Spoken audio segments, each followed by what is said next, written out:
Everyone, welcome back to our channel. Today I'm going to show you how to fix the flickering screen on Windows 11 in a very simple way.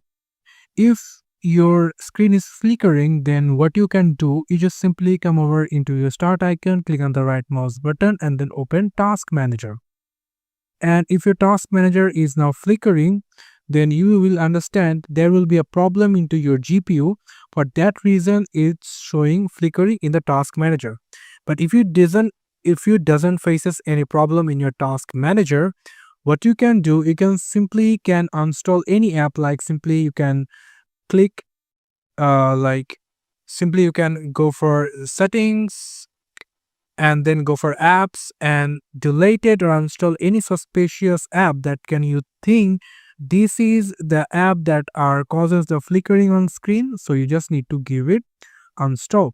If the problem is not solved yet, then you just need to update your driver. For that, you just need to click on the start icon, go for device manager, maximize it, and then go for display adapters, open it, click on this, click on the right mouse button, and then go for update driver. After that, click search automatically for drivers, and it's saying the best driver for your device are already installed. If it's showing you this, then your problem will be solved. Or if it's not, then you should need to check your PC into some specials. From there, you can maybe stop the flickering issues in your Windows 11. Thank you so much for watching this video. I hope to see you in another videos. Till then, goodbye.